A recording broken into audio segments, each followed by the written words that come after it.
So apparently my iMovie, yeah, I use iMovie by the way, decided to delete my review of this. Yeah, just gonna have to redo it. Anyways, I hope you enjoy this album review that I'm about to do it. And I'm sorry, puppies are still in here, so you might hear them, being puppies.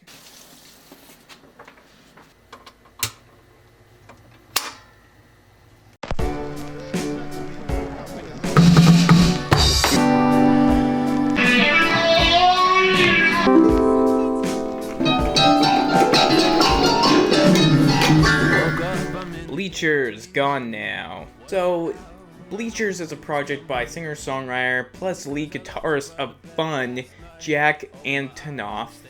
I'm pretty sure that's how you say his name. Don't hate me if I said it wrong. And this dude with this album has created an 80s synth pop rock like dreamscape of an album, and it's very interesting and also very catchy and very fun. Get it? Because yeah. The song that caught my attention on this album is Good Morning, and it has this very nice piano melody in there, very slick songwriting in here too as well, and just a really good way to really kick the album off, because the first track feels more like an intro than an actual song, to me at least. And then another nice thing about this album, it feels very intertwined with each other. Like in the first track, it kind of hints off what Good Morning's gonna sound like in the beginning of the song and kind of leads into it very nicely. There's a couple things that bug me about the song. It has like this weird mix that the vocals are in one ear and then the instrumentation's in the other. So, hey, if you wanted to share with someone, one person would be getting the vocals and the other would be getting just the instruments. Yeah, I don't really like that, but it's a good song. And it's just a weird mixing, thing that they did. It's kind of a popular thing. It still kind of is, I guess. It does come together in certain verses of the song, which is usually, not the pre-chorus, but after the actual chorus. It's interesting. We got the I Hate That You Know Me, and that has some special guests on it, and I don't want to tell you who it is, I don't want to spoil it, but it's very, very nice surprise, especially if you know who those musicians are. You can totally see this one as a banger because of the synths and the very nice, heavy ham MIDI drums. Also notice about this album, the blend of 80s with modern day, music structure is very, very, very prominent here, and it sounds slick. It does. It sounds great. I think he did a really good job meshing the two together. Kind of like what Carly Rae Jepsen's done with her stuff, like Emotion, and even Paramore's new album, which is weird. But then we get into the main lead single on this album, and it is Don't Take My Money, and it has this just really uproaring pre-chorus, and it just really gets you ramped up to get ready for the main chorus. It's nice build up to that, and it just sounds very aggressive and in your face, and I really like how aggressive he sounds in some of these songs. He feels like he's getting rough around the edges. It makes it feel more realistic, more organic. Yeah, this song is very danceable. I could also see it in a bunch of commercials. I guarantee it already is in 20 commercials on TV. I don't watch TV that much, so I don't know. Totally visualize it just some girl looking at fireworks or something, and the guy's about to propose, and it's just don't take my money. Don't take my money. Sounds like a kind of a weird song to play at that moment, but it just feels kind of like a song that would mesh well with that. And the album progresses, and we get this very, very cliche 80s synth pop song.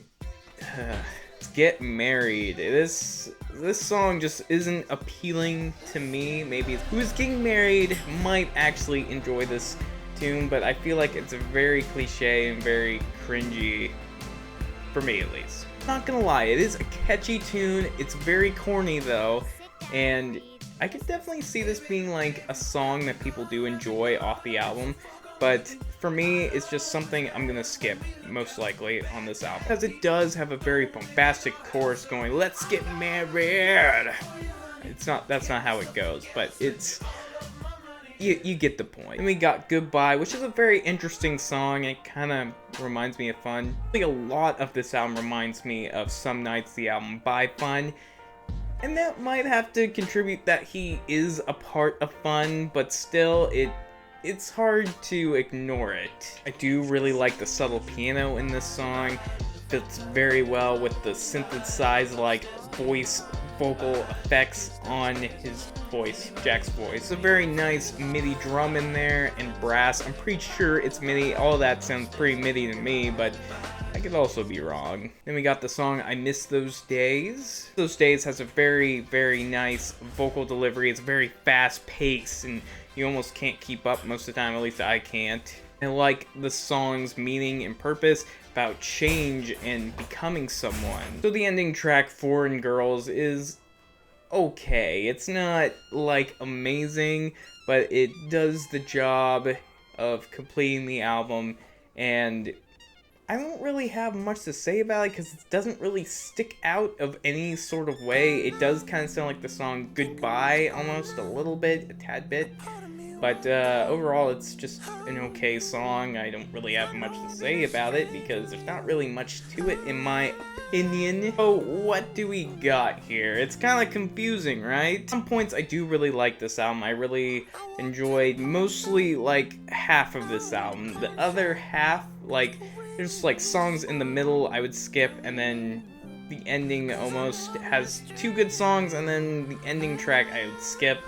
But really, none of these songs are awful, and that's a good thing. I mean, this album's okay. I could definitely see this album being one that you take on a long car ride, at least like a 40-minute car ride, and enjoying it throughout the album. But for me, I listen to so much music, and this isn't like the most appealing thing I've listened to. I conflicted what I should actually give this album because there's no song that I actually hate on this album or dislike.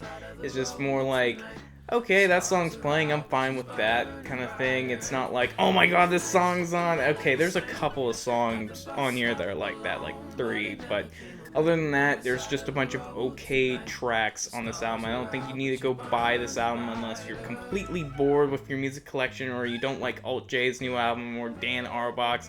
But that being said, I do enjoy this album, and I don't think anything's really that wrong with it. I think some of it's a little cliched and done and played out before, but I'm just really conflicted of giving this a 3 or a 4. I'm gonna go a 3.5 for safe measure here because I do like some of the album, but some of it I would just skip.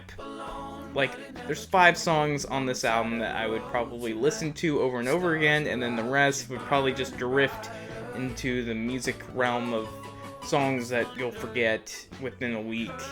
Unless you just if this is the only thing you have to listen to, then probably not. I totally get the appeal of this album, and I like the 80s style in it, weirdly enough, because I'm kind of tired out on 80s, like, influenced music, but I think they pulled off really well, and I'm excited for whatever they got next, or what he's got next, because he's a talented musician, for crying out loud. I do like his music. Anyways, I hope you enjoyed this review, and stay tuned. I'll have new videos up probably daily, or at least somewhat. If there's something I want to listen to, I might review something older. It just depends, I guess. Anyways, have a great one, and peace!